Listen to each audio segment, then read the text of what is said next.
قصة ضياع كأس السوبر الإفريقي من الفرق المغربية. فشلت الفرق المغربية في نيل كأس السوبر الإفريقي 7 مرات. جرت أول نسخة من هذه الكأس في 10 من يناير 1993 بأبيجان بساحل العاج، وشهدت فوز نادي أفريكا سبورتس الإيفواري بضربات الجزاء 5-3 على نادي الوداد الرياضي المغربي. الوداد أول نادي مغربي يفتتح كأس السوبر الإفريقي، التي كانت أيضا النسخة الأولى في تاريخ هذه المسابقة، وبذلك يعتبر الوداد أول من أضاع هذه الكأس. نتيجة المباراة الأصلية انتهت بهدفين لكل فريق. ثاني من ضيع هذه الكأس كان الرجاء الرياضي سنة 1998 أمام نجم الساحل التونسي. المباراة جرت في الدار البيضاء، وتوج بها النجم الساحلي بضربات الجزاء 4-2 بعد أن تعادل الفريقان في المباراة بهدفين لكل فريق.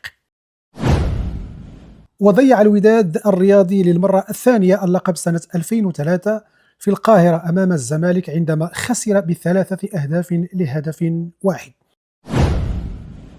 وجاء الدور على الجيش الملكي سنة 2006 في القاهرة ليضيع بدوره الكأس أمام الأهلي الذي ابتسمت له ضربات الجزاء 4-2 ليتوج بهذه النسخة بعدما انتهى اللقاء على نتيجة البياض.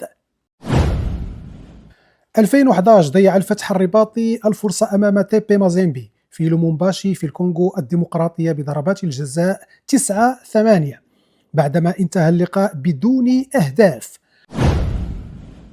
2021 في قطر، وفي شهر ماي توج المتخصص الأهلي المصري على حساب النهضة البركانية بهدفين نظيفين. 2021 في قطر، وفي شهر ديسمبر فاز الأهلي على الرجاء بضربات الجزاء 6-5، انتهى الوقت الأصلي بهدف في كل شبكة. 2022 في الرباط ضيعت اللقب الوداد، لكن لا يمكن اعتبار اللقب قد ضاع من خزينة المغرب ما دامت نهضة بركان هي من فازت ب2-0.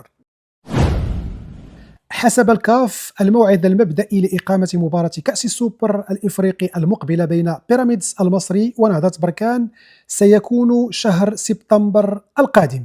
لم يتم تحديد لا يوم ولا مكان إقامة المباراة. نتمنى من ممثل الكرة المغربية ألا يضيع هذه الكأس كما ضاعت في ال7 كؤوس الماضية.